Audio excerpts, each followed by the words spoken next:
زین النبیین بحبیبہ المصطفیٰ ومن علی المؤمنین بنبیہ المجتبیٰ الصلاة والسلام علی سیدنا ومولانا محمد خیر البراء وعلى آلہ واصحابہ المتأدبین بالتقویٰ اما بعد فاعوذ باللہ السمیع العلیم من الشیطان اللعین الرجیم بسم اللہ الرحمن الرحیم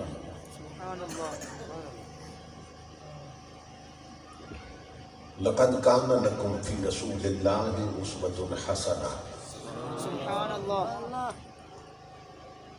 صدق الله مولانا العظيم إن الله وملائكته يصلون على النبي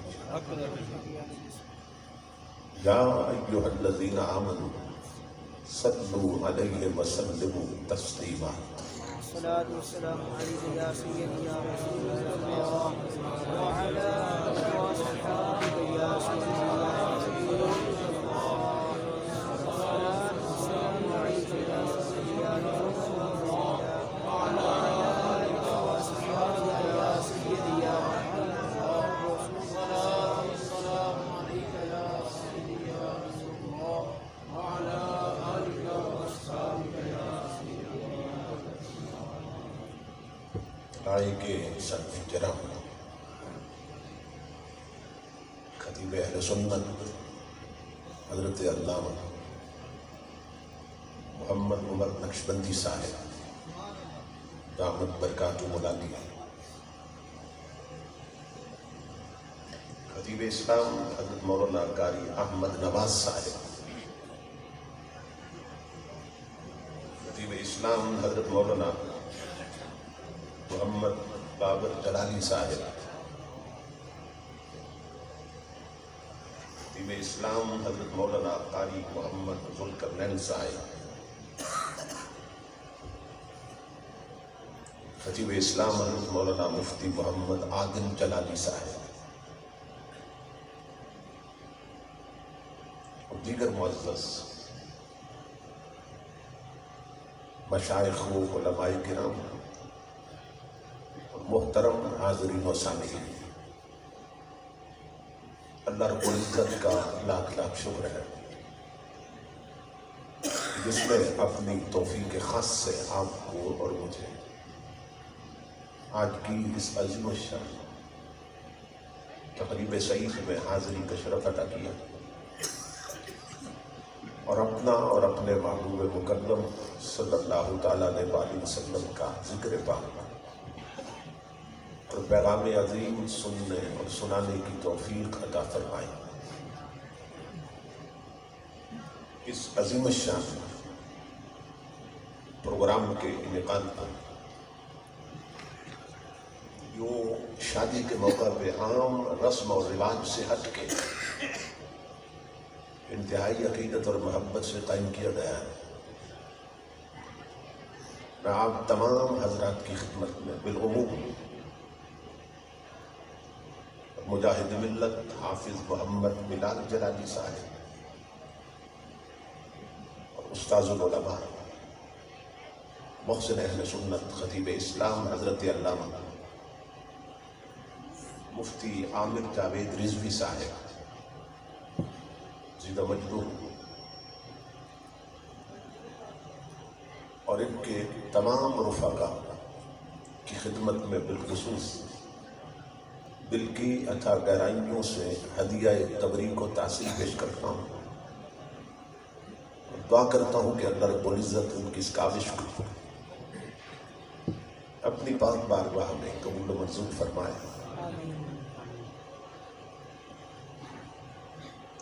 شادی کے موقع پہ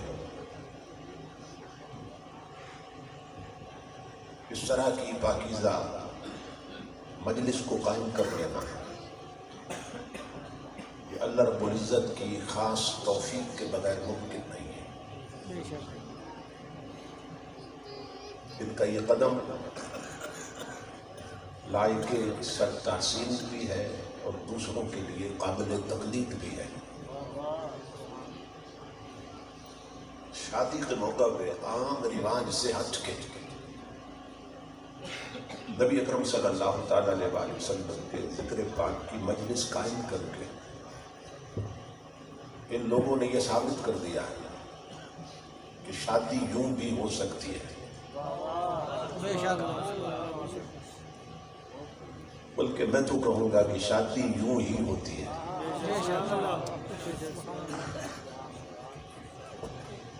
ان کے شیخ طریقت کنز العلماء دامت برکاتہ علیہ اور ان کے والدین کے حسن تربیت کا نتیجہ ہے اللہ رب العزت نے شادی کے موقع پر انہیں اس طرح کی مجلس قائم کرنے کی توفیق سے نوازا ہے۔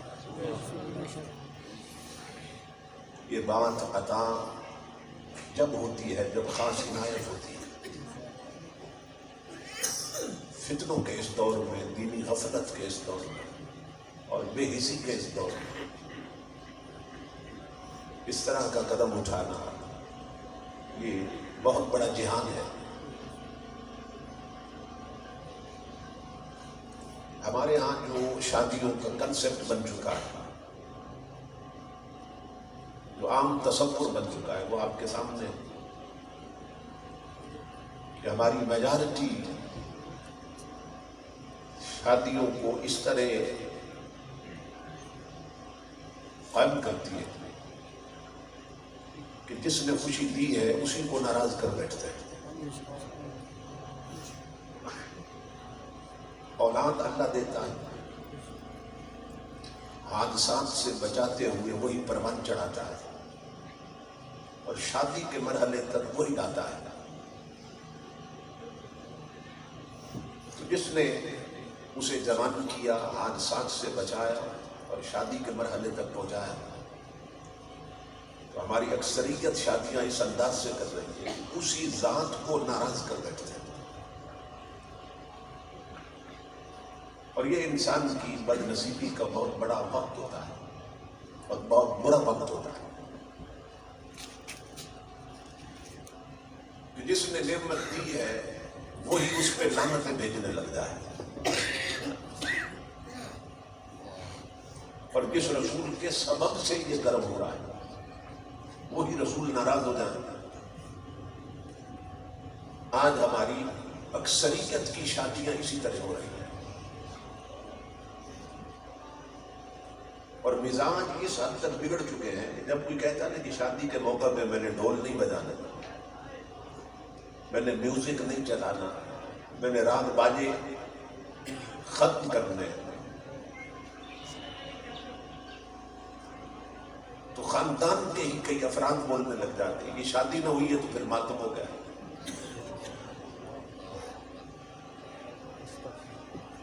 ان کی نظر میں شادی وہ ہے کہ اللہ بھی ناراض ہو جائے، اس کے رسول بھی ناراض ہو جائے۔ معاشرے کے رواج غلط ہی کیوں نہ ہوں وہ پورے ہونے چاہیے۔ اگر مائیں بہنیں بیٹیاں بھی سن رہی ہیں بڑی توجہ سے سنیں، ہم مسلمان ہیں اور مسلمان کی زندگی کا ایک سیکنڈ بھی ایسا نہیں گزرتا کہ جب وہ شریعت کے گھیرے سے باہر نکل سکے۔ اسلام ایک کمپلیٹ کوڈ آف لائف ہے، مکمل ضابطہ قیامت۔ اپنے ماننے والوں کو خوشی کے موقع پر بھی اس نے آزاد نہیں چھوڑا کہ جو مرضی کرتے پھرے، اور غم کے موقع پہ بھی آزاد نہیں چھوڑا، اس کے لیے بھی حدود ہیں اور قیود ہیں۔ یہ دین فطرت ہے۔ میں نے جو الفاظ تلاوت کیے ان کے تناظر میں دیکھیے کہ اللہ رب العزت فرماتا ہے تمہارے لیے سب سے بہتر نمونہ میرے حبیب کی زندگی میں۔ میں سمجھتا ہوں اگر قیامت کے دن یہ ایک آیت ہی تکڑی بن گئی اور ہمیں تولنے لگے تو ہماری قطاریں لگ جائیں گی۔ کہ میں نے تمہیں مسلمان بنایا تھا، ایمان دیا تھا اور اپنے حبیب کا امتی بنایا تھا، اور ساتھ بتایا تھا کہ سب سے بہتر نمونہ حضور کی زندگی میں ہے، تو تم کس کی زندگی کی نقل کرتے رہے؟ جب یہ آیت پڑھی جاتی ہے تو ہمارے ہاں اس کا بھی محدود سا تصور ہے، کیونکہ حضور کی زندگی ہمارے لیے بہتر نمونہ تو ہے، مگر صرف نماز پڑھنے میں، یا صرف حج کرنے میں، یا صرف روزہ رکھنے میں، یا صرف زکوٰۃ کے احکام میں۔ اس سے ہٹ کے حضور کی زندگی ہم اپنے لیے کوئی نمونہ نہیں سمجھتے، جبکہ اللہ رب العزت نے کسی ایک عمل کا ذکر نہیں کیا یہاں پہ کہ نماز پڑھنے میں میرے محبوب کی زندگی تمہارے لیے سب سے بہتر نمونہ نہیں، مطلق فرمایا کہ تمہارے لیے زندگی کے ہر قدم پر، زندگی کے ہر موڑ پر میرے حبیب کی زندگی سب سے بہتر نمونہ۔ کیا مطلب؟ نماز ایسے پڑھو جیسے حضور پڑھتے ہیں، روزے ایسے رکھو جیسے حضور رکھتے ہیں، حج ایسے کرو جیسے حضور کرتے ہیں، زکوٰۃ ایسے دو جیسے حضور فرماتے ہیں۔ اب بات یہاں ختم نہیں ہوتی، شادیاں ایسے کرو جیسے حضور بتاتے ہیں، رشتے وہ ڈھونڈو جو حضور بتاتے ہیں، بچوں کو تعلیم وہ دو جو حضور دلوانا چاہتے ہیں، بہو بیٹیوں کا لباس اور پردہ وہ رکھو جو نبی رکھوانا چاہتے ہیں۔ سمجھ رہے ہیں؟ اسمبلیوں میں نمائندے وہ بھیجو جو رسول پسند کرتے ہیں، تخت پر حکمران وہ چاہیے جو نبی کا غلام ہو۔ صرف ایک چیز میں حضور کی زندگی ہمارے لیے نمونہ نہیں ہے، زندگی کے ہر موڑ پر، ہر قدم پر حضور کی زندگی ہمارے لیے سب سے بہتر نمونہ ہے۔ شادیاں ایسے کرو جیسے حضور فرماتے ہیں، حضور کیا فرماتے ہیں اور ہم کیا کرتے ہیں۔ نبی اکرم صلی اللہ تعالیٰ علیہ وآلہ وسلم نے تو وہاں بھی اپنی تعلیم کا چراغ جلایا ہے جہاں رشتہ پسند کیا جاتا ہے، جہاں منگنی ہوتی ہے۔ ہمارے ہاں جس کو منگنی کہتے ہیں نا، امام الانبیاء نے وہاں بھی ہدایت دی، اور کیا فرمایا حضور صلی اللہ علیہ وسلم سے؟ غور سے سنیے، تنکح المرأة لأربع لحسبها ولمالها ولجمالها ولدینها۔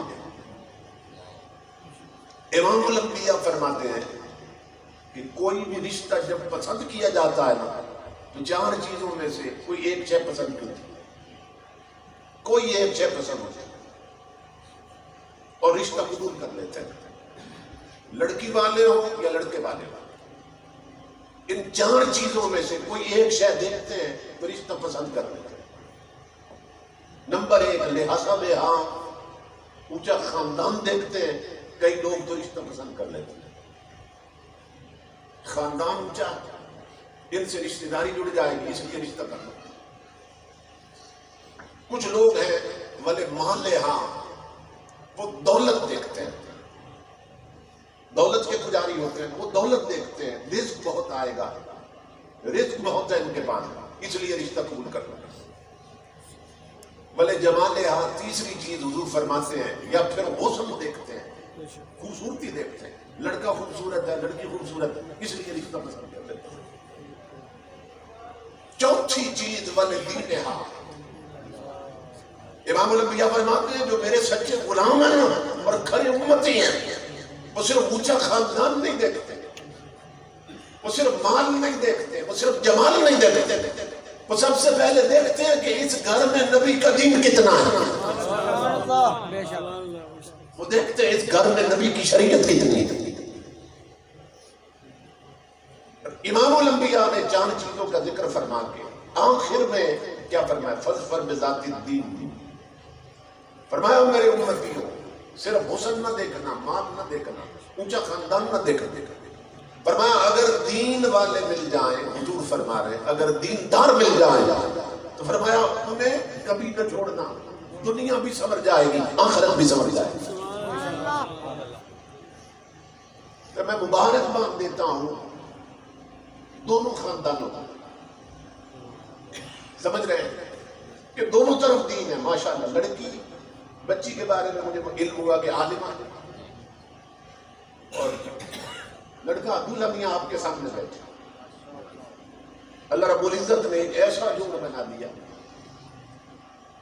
بزرگ فرماتے ہیں کہ کسی کو دعا دو نا, انہیں یہ دعا دو کہ اللہ تعالیٰ جنتی جوڑی بنائے, کیونکہ یہ دنیا تو 4 دن کی ہے. اللہ رب العزت ان کی جنتی جوڑی بنائے. تو دین دیکھنا, حضور نے فرمایا دین دیکھنا. اس گھر میں شریعت کتنی ہے, دین کتنا ہے. اس گھر کی وہ بیٹیاں میک اپ کر کے بازاروں میں تو نہیں پھرتی ہیں پیپر میں. اس گھر میں ڈھول تو نہیں بجتے ہیں. اس گھر کی وہ بیٹیاں نماز کے وقت ٹی وی پر ڈرامے تو نہیں دیکھتے رہتی ہیں. اس گھروں کے جوان ٹچ موبائلوں پر آنکھوں کی بدکاری میں مبتلا تو نہیں رہتے. اس گھر کی 4 دیواری میں انڈیا کے گانے تو نہیں گونجتے. اس گھر کی الماری میں قرآن پڑھنے والوں کا انتظار تو نہیں کرتا رہتا. نمازوں کے وقت بھی ان گھروں کے مصلی ویران تو نہیں رہتے ہیں. امام الانبیاء فرماتے ہیں دین دیکھنا, اس گھر میں دین کتنا ہے, اس گھر میں شریعت کتنی ہے. اگر دین دیکھ کر تم نے رشتہ پسند کیا تو دنیا بھی سنورے گی, آخرت بھی سنورے گی, پھر دونوں جہان سنور جاتے ہیں. دیکھو نا کہ بڑی سعادت کی بات ہوتی ہے اگر دین دیکھ کر رشتہ پسند کر لیے گا. جن لوگوں نے رشتے کر رکھے ہیں, کسی سے پوچھو بھئی آپ نے یہاں رشتہ کیوں کیا تھا, وہ کہتا ہے کہ میرے ماموں نے مجھے مشورہ دیا تھا.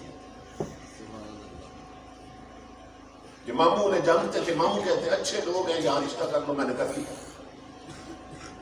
کوئی کہتا ہے کہ میری پھپھو نے مشورہ دیا تھا, پھپھو ان کے پڑوس میں رہتی ہے, وہ جانتی تھی کہ یہ اچھے لوگ ہیں رشتہ کر لو.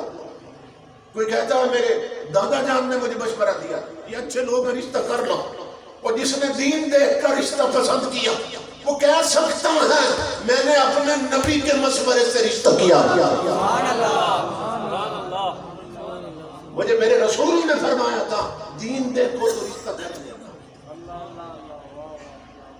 جس رشتے میں کملی والے کا مشورہ شامل ہو اس کی برکتوں کا حال کیا ہوگا, سمجھ رہے ہیں. امام الانبیاء نے فرمایا سب سے پہلے دین دیکھنا. دین ہے تو سب کچھ ہے, دین نہیں تو کچھ بھی نہیں. اور آج صورتحال یہ ہے, ادھر شادی کی تاریخ طے ہوتی ہے, ادھر کیمرے والوں کو بک کر لیا جاتا ہے. شادی 10 دن 20 دن بعد ہونی ہے اور 10 دن 20 دن پہلے اس گھر میں ڈیک لگ جاتے ہیں اور گانے چلتے ہیں.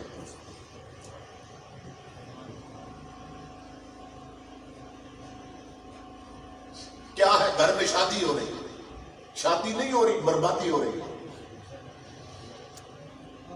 10 دن 20 دن پہلے گانے چلے اور گھر میں شادی نہیں, بربادی ہے. کیوں؟ امام الانبیاء نے فرمایا سوتان ملونان فی الدنیا والآخرہ.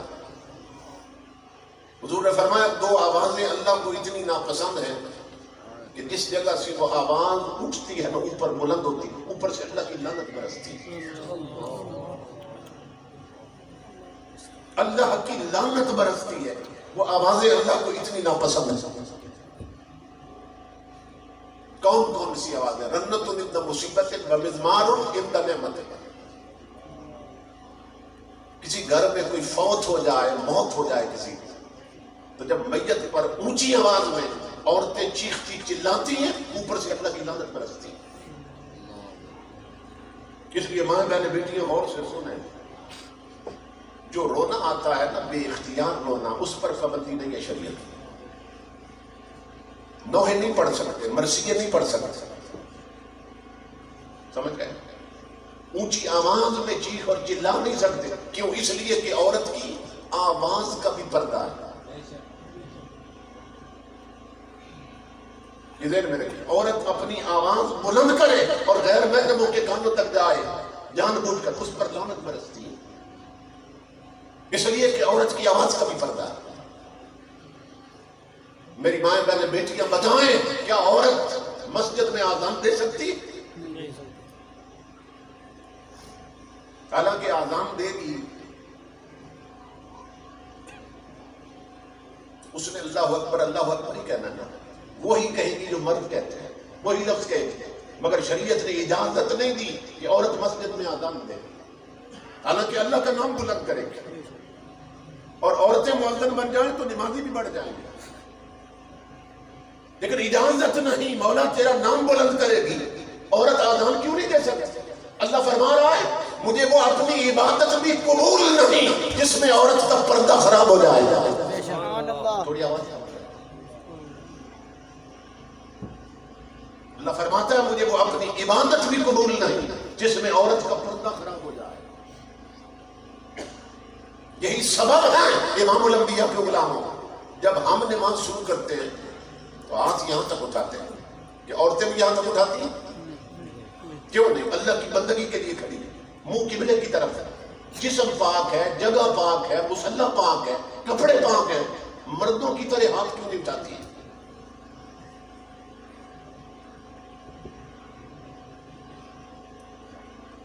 اس کے لیے حکم ہے چادر کے اندر ہی ہاتھ اٹھائے اور سینے پہ باندھ لیں۔ کیوں؟ اس لیے کہ عورت کی حیات قضائیہ اور ہے، عورت کا سٹرکچر اور ہے، عورت کا ڈھانچہ اور ہے۔ عورت اگر مردوں کی طرح ہاتھ اٹھائے تو سینہ ظاہر ہوگا۔ اللہ فرماتا ہے مصلی پر بھی عورتوں مجھے وہ اپنے سجدے قبول نہیں جس میں تمہارا پردہ خراب ہو جائے گا۔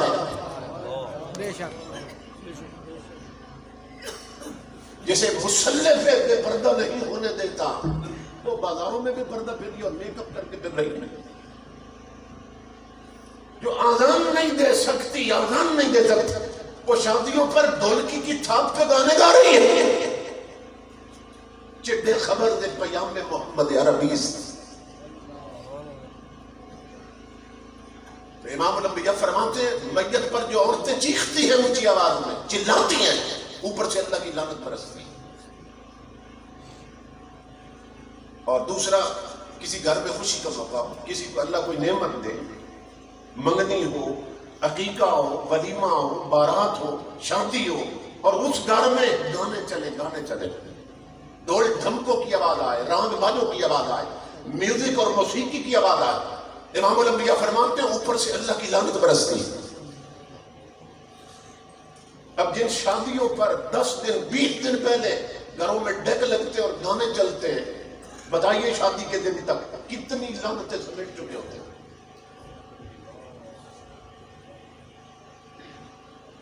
اور آج سروے رپورٹ کے مطابق ہمارے ملک میں پاکستان میں نہ سب سے زیادہ طلاق واقع ہو رہی ہے، گھر اجڑ رہے ہیں سب سے زیادہ۔ کیوں؟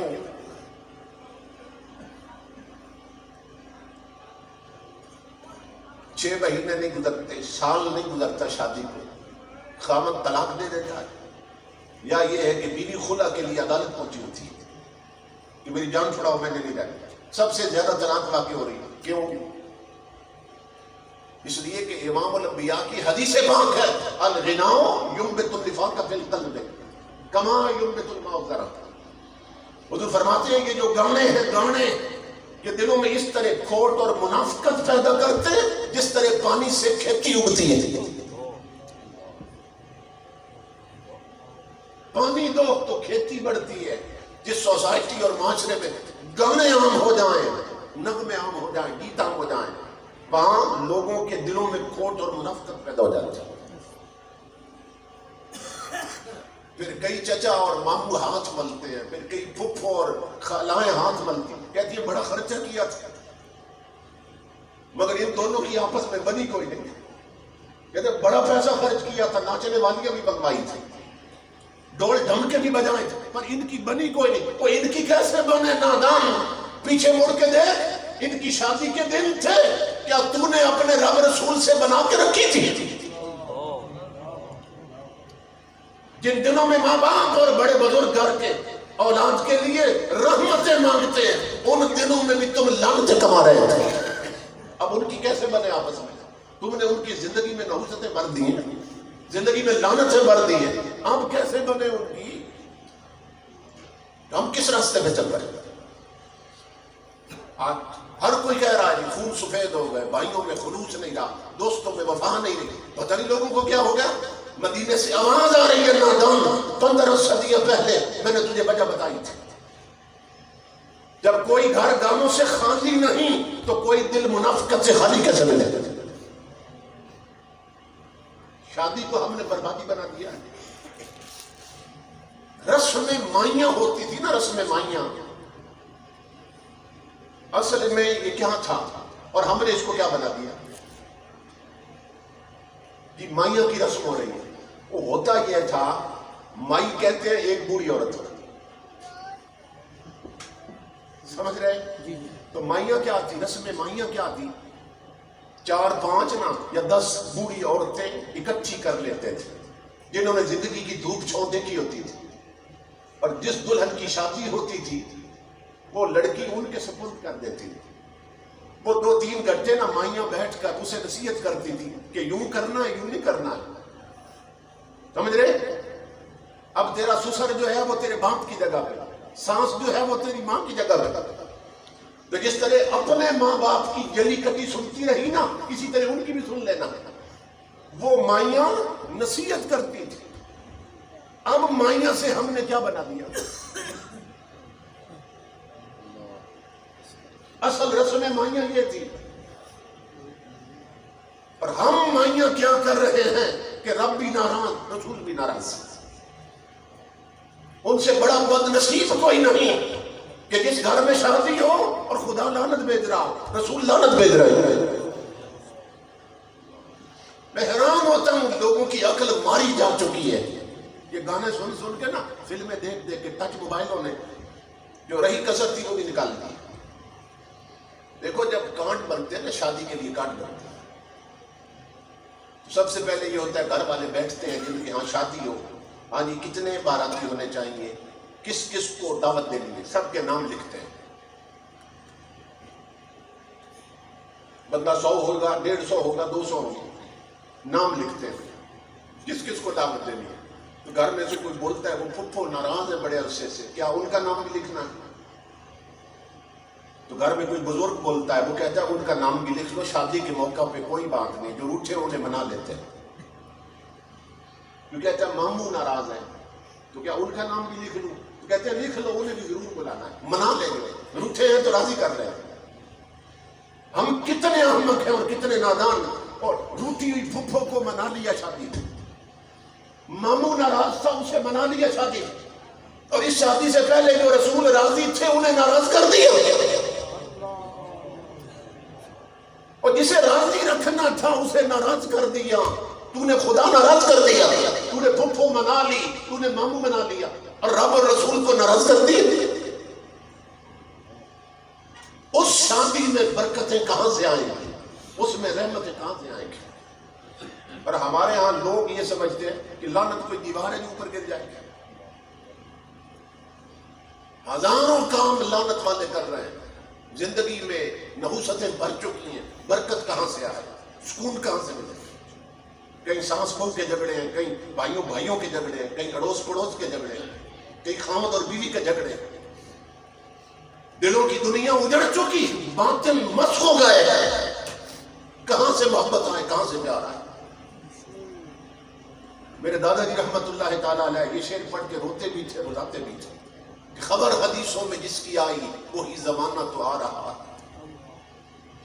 زمین بھی تیور بدل رہی ہے، فلک بھی آنکھیں دکھا رہا۔ امام الانبیاء کے غلام، آج اگر کسی خاندان میں کوئی ایسا پیدا ہو جائے نا، جیسے یہ ہے، داڑھی رکھی، شادی پہ ذکر نبی کی محفل سجا دی، 5 وقت نماز پڑھے، فلموں ڈراموں سے دور رہے، نیک لوگوں کی سنگت میں رہے، ہر وقت مسجد میں رہے، تو خاندان والے اس کا نام کیا رکھ دیتے ہیں؟ یہ سائیں پیدا ہو گیا ہمارے گھر میں، یہ صوفی پیدا ہو گیا، یہ بس اللہ میاں کی گائے، یہ بھولا ہے، یہ درویش ہے، یہ فقیر ہے، جس کے جو منہ میں آیا وہ بک دیا۔ اور شادیوں پر وہ عورتیں جو فیشن نہیں کرتی ہیں نا، زیادہ میک اپ نہیں کرتی ہیں، پردے میں رہتی ہیں، ویڈیو نہیں بنواتی ہیں، سادہ سا لباس پہنتی ہیں، ڈھیلا ڈالا لباس، تو فیشنیبل عورتیں، بال کٹوانے والی ہیں، بے پردہ پھرنے والی ہیں، وہ ان کا مذاق اڑاتی ہیں۔ وہ کہتے ہیں یہ تو اللہ میاں کی گائے ہے، یہ تو گولی ہے، دیکھو اس نے رنگ کون سا پہن رکھا ہے. یعنی اس کا مطلب یہ ہے کہ ہر کوئی تجھ سے پہلے رنگ پوچھے پھر کپڑے پہنے. مذاق اڑائیں گی سادہ بولی عورتوں کو، مذاق اڑائیں گے یہ صوفی ہیں جنہوں نے داڑھیاں رکھ لی ہیں. آؤ سنو، امام الانبیاء فرماتے ہیں معراج کی رات میرے رب نے جب مجھے جنت دکھائی نا تو اکثر اہل جنت بلہن، میری امت کے جتنے بولے تھے سب جنت میں پھر رہے تھے.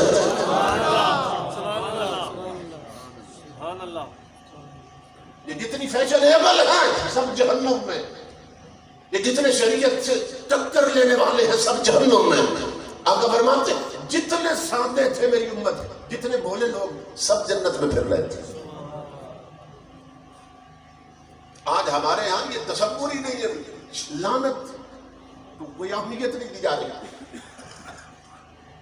سنو امام الانبیاء کے غلام، لعنت جو ہے نا وہ کہاں تک چلتی ہے. حدیث قدسی اور غوث اعظم رضی اللہ تعالیٰ عنہ اپنے خطبات میں اس حدیث کو سنایا کرتے تھے. یہ حدیث قدسی اللہ رب العزت فرماتا ہے اذا اصیت غضبت اذا غضبت لعنت. اللہ فرماتا ہے جب میری بندہ نہیں مانتا نا، پیدا میں نے کیا، جوانی میں نے دی، شادی تک میں نے پہنچایا، حادثات سے میں نے بچایا، صحت میں نے دی، سالم الوجود میں نے بنایا، آذان درست میں نے بنائے، مجھے سے ٹکر لے رہا ہے، میرے حبیب کی شریعت کی دھجیاں اڑا رہا ہے. اللہ فرماتا ہے جب وہ بدبخت میری نہیں مانتا تو پھر مجھے غصہ آتا ہے، اور جس پر مجھے غضب آتا ہے، غصہ آتا ہے، میں اس پہ لعنت بھیجتا ہوں. اللہ فرمانا لعنت اذا غضبت لعنت، جب مجھے ناراض کرتا ہے میں لعنت بھیجتا ہوں. اب سننا لعنت کہاں تک چلتی ہے جس کو لوگ اہمیت نہیں دے رہے. فرمایا ان اللعنت منی تبلغ السابع من الولد، میری لعنت اترتی اس ایک بدبخت پر ہے اور اس کی 7 پشتوں تک چلتی رہتی ہے. یہ حدیث قدسی، میری لعنت اترتی اس ایک بدبخت پر ہے مگر 7 نسلوں تک چلتی رہتی ہے، 7 پشتوں تک چلتی رہتی ہے. آج لعنت کا کام کر کے ہم صرف اپنے آپ کو لعنتی نہیں بنا رہے، اپنی 7 پشتوں کو برباد کر رہے ہیں. لعنت 7 پشتوں تک چلتی ہے، 7 نسلوں تک چلتی رہتی ہے. لیکن قربان جائے اللہ کی رحمت کے، ساتھ ہی بتا دیا کہ جو لعنت کا کام کرے گا نا تو لعنت بھیجوں گا تو پھر 7 پشتوں تک جائے گا، اور اگر کوئی رحمت کا کام کرے گا جیسے آج یہ خاندان کر رہا ہے تو پھر رحمت کہاں تک جائے گا. سنیں حدیث پاک، حدیث قدسی، اللہ فرماتا ہے اذا ہوتے تو ردیت، جب کوئی میری مان لے میں جتنا بھی ناراض ہوں میں راضی ہو جاتا. اس نے میری مان لی میں راضی ہو گیا. اذا ہوتے تو ردیت، جب کوئی میری مان لے میں راضی ہو جاتا ہوں. اذا ردیت بارکت، جس پر میں راضی ہو جاؤں اپنی برکتیں میں اس پہ وار دیتا ہوں، اپنی رحمتیں اس پہ نچھاور کر دیتا ہوں. مولا تیری لعنت تو چلتی ہے 7 پشتوں تک، اب یہ بھی تو بتا رحمت کہاں تک چلتی. فرمایا لیس لبرکتی نہایا، فرمایا میری لعنت کی حد ہوتی ہے، رحمت کی حد نہیں ہوتی ہے. لعنت 7 پشتوں تک چلتی ہے، رحمت پھر قیامت تک چلتی ہے.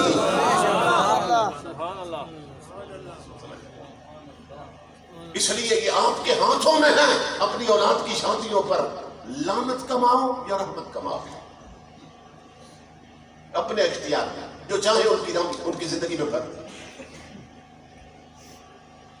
قرآن پاک میں اللہ رب العزت فرما رہا ہے یا ایھا الذین آمنوا ادخلوا فی السلم کافہ، اے ایمان والو پورے کے پورے اسلام میں داخل ہو جاؤ. لیکن ہم کیا آدھے تیتر اور آدھے بٹیر بنے ہوئے ہیں، اور جو یوں ہو جائے نا ان کی مثال وہ ہوتی ہے دھوبی کا کتا، نہ گھر کا نہ گھاٹ کا. نہ ہم پورے انگریز بن سکے نہ پورے مسلمان بن سکے.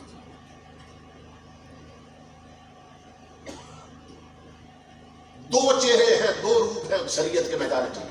کیا جلسہ ہوا، جمعہ پڑھا تو ممبر کے سامنے بیٹھ کے خطاب بھی سن لیے، گھر گئے تو نیٹ پہ انڈیا کی فلم بھی دیکھ لی. گھر میں کوئی مر گیا تو حافظ بلائے اور ختم قرآن کر لیا، اور گھر میں شادی ہوئی تو ڈیک لگا کے طوائفوں کے گانے بھی چلا دیے۔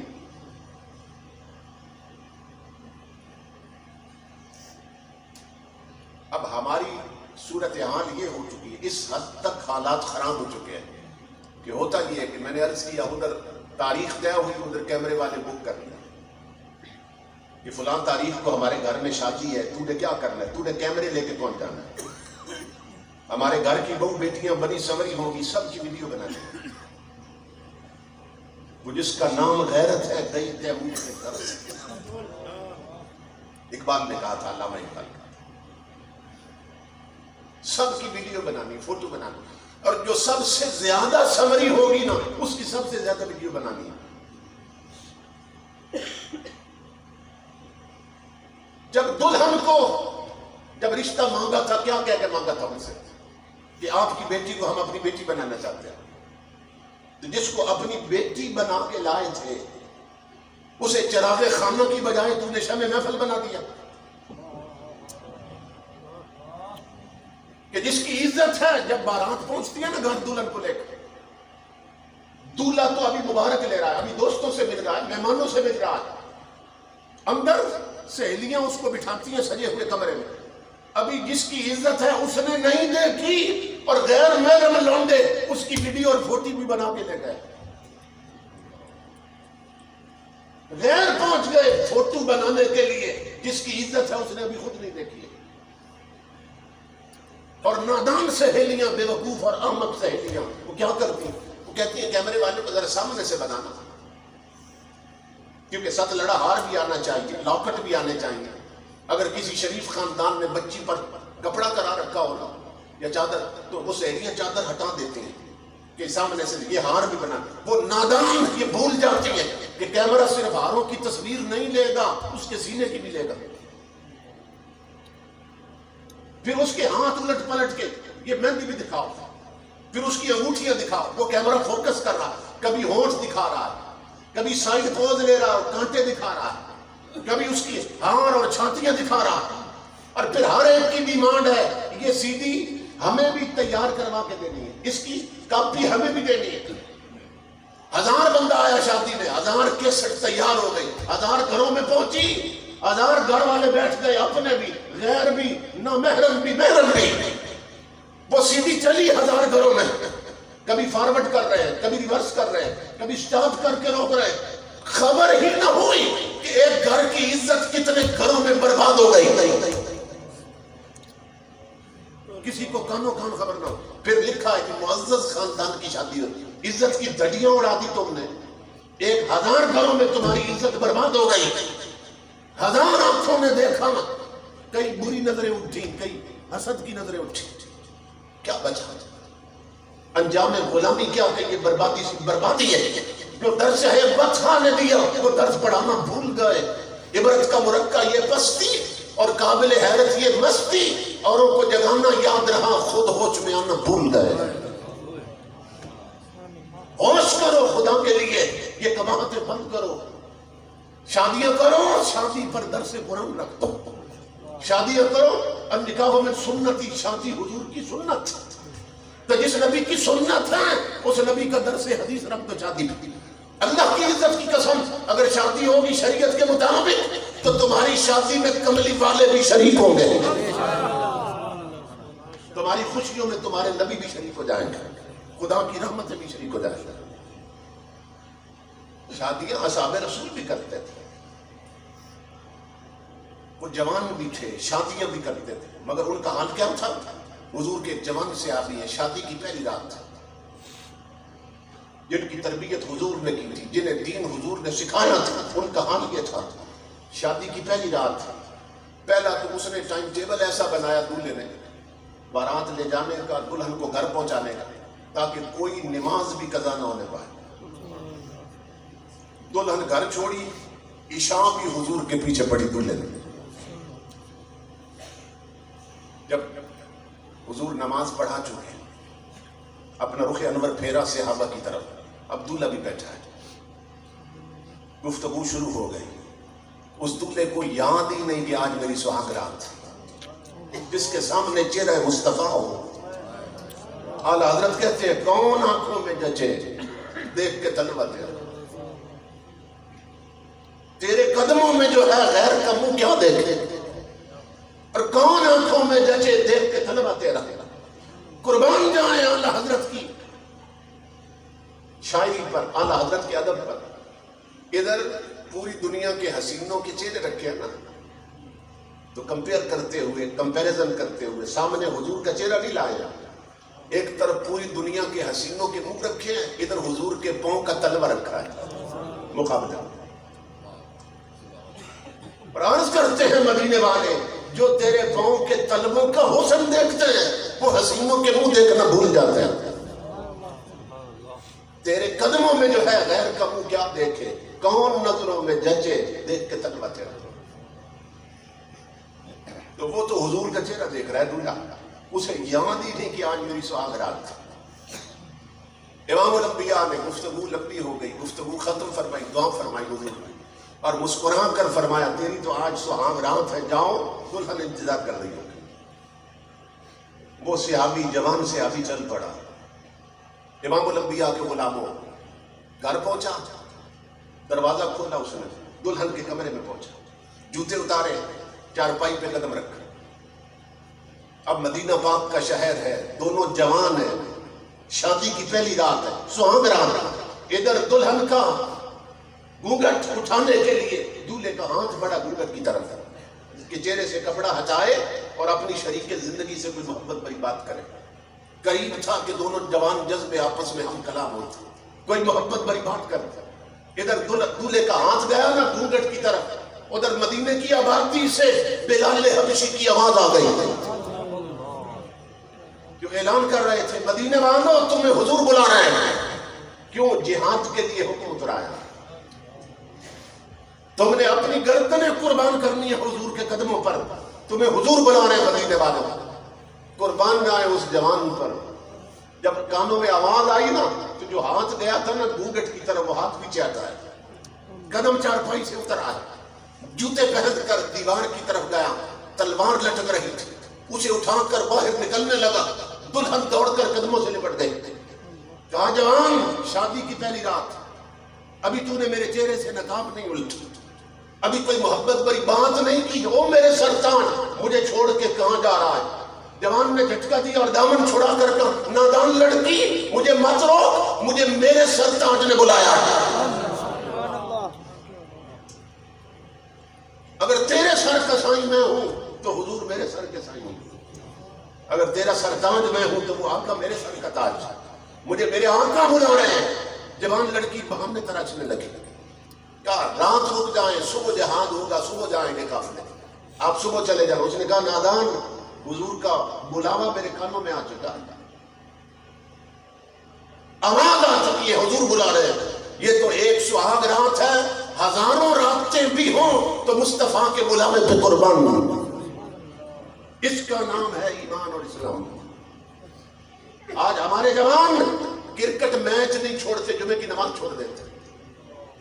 آج ہماری ماں بہنیں بیٹیاں ٹی وی پر ڈرامہ نہیں چھوڑتی, رب کے سجدے چھوڑ دیتے. آج بوڑھے بوڑھے لوگ اڈوں اور ہوٹلوں پہ تاش کی بازی نہیں چھوڑتے, سجدے چھوڑ دیتے. اس کی سہاگ رات ہے, نکلا وہاں سے سیدھا حضور کے قدموں میں صلی اللہ تعالی وسلم, وہاں سے سیدھا میدان جنگ میں پہنچا. جنگ کا تنور گرم ہوا, قربانیاں پیش ہونے لگی. اس نے کئی کافروں کو فنار کیا, اور وہ جوان خود گھائل ہو کے نا سر سے پاؤں تک زخمی ہو کے دولہا زمین پہ گر گیا. کونیوں کے بل جسم کو گھسیٹ رہا تھا. صحابہ قریب پہنچے, انہوں نے کہا جوان پیاس ہے تو پانی پلا دے, بھوک ہے تو منہ میں کھجور رکھ دے. اس نے کہا نہ مجھے پانی کی طلب نہ کھجور کی تمنا, میرا آخری وقت آ گیا ہے. آقا کے غلاموں, اگر ہو سکے تو مجھے یار کے قدموں تک لے جاؤ, کہ جس یار کے لیے سہاگ رات لٹائی ہے میں اسی کے قدموں میں جان دینا چاہتا ہوں. صحابہ کرام اسے سہارا دے کے نا حضور تک پہنچانا چاہتے تھے. امام الانبیاء نے آواز دی, اسے ادھر نہ لانا, وہیں چھوڑ دو. صحابہ نے عرض کیا آقا اس کا آخری وقت, یہ دنیا سے جا رہا ہے, امام الانبیاء نے فرمایا میں جو کہہ رہا ہوں وہی چھوڑ دو. کیوں؟ میں اپنی امت کے جوانوں کو بتانا چاہتا ہوں کہ جو میرے دین کے لیے سہاگ راتیں لٹا دیتے ہیں پھر مجھے ملنے وہ نہیں آتے، انہیں ملنے میں آتا ہوں. اس کا مقدر دیکھو جس کی طرف اللہ کا حبیب دوڑا ہے. اور امام الانبیاء دوڑتے ہوئے قریب گئے، اس کا سر حضور نے اپنی جھولی میں رکھ دیا، پیشانی پہ بوسہ دیا. اس نے ایک نظر ڈالی چہرہ مصطفیٰ پر اور اس کی روح پرواز کر گئی. سر حضور کی جھولی میں اور روح پرواز کر گئی. صحابہ کہتے ہیں حضور کے چہرہ اقدس پر نا دو منظر تھا کہ ہونٹوں پہ مسکراہٹ تھی اور آنکھوں سے آنسو گر رہے تھے. تو ہم حیران ہوئے، عرض کی اللہ کے حبیب آج چہرہ اقدس پہ دو رنگ نظر آ رہے ہیں کہ ہونٹوں پہ مسکراہٹ کھیل رہی ہے اور آنکھوں سے آنسو گر رہے ہیں، یہ کیا ہے؟ امام الانبیاء نے فرمایا ٹھیک دیکھ رہے ہو. رونا اس لیے آیا بہت پیارا جوان تک جلدی بچڑ گیا، اور ہنس اس لیے رہا ہوں اللہ کی عزت کی قسم کہ میرے اس جوان نے گھاٹے کا سودا نہیں کیا.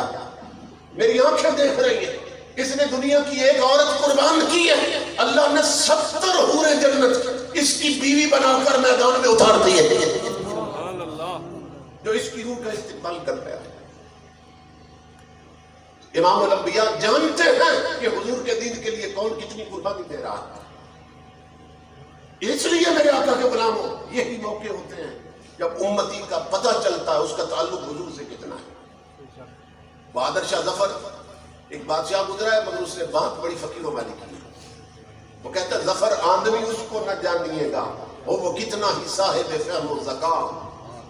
ظفر آدمی، وہ کہتا ہے انسان بھی نہیں میری نظر میں.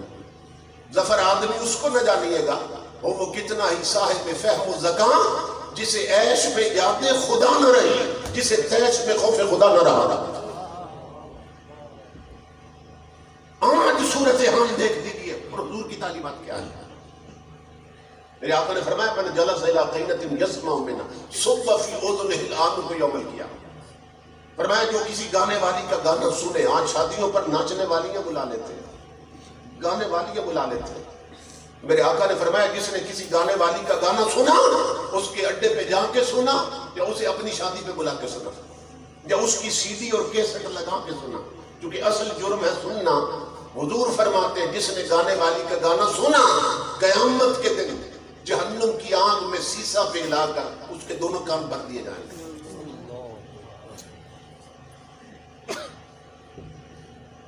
آج دلوں میں کھوٹ اور منافقت بڑھ گئی تو اس کا سبب یہ ہے کہ ہم حضور کی شریعت سے ٹکر لے رہے ہیں. حضرت شاہ نصیر الدین نصیر فرماتے ہیں ٹکر نہ لے نبی کی شریعت سے ہوش کر، دوزخ میں جھونکتی ہے یہ ٹھوکر لگی ہے.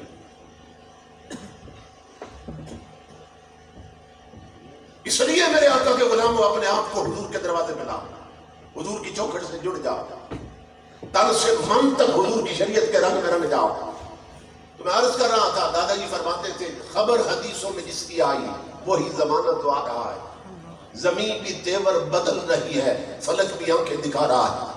ہوا ہے بھائی کا بھائی راہزن، حقیقی بیٹی ہے ماں کی دشمن، پسر نے چھوڑا پدر کا دامن، بہن کو بھائی ستا رہا.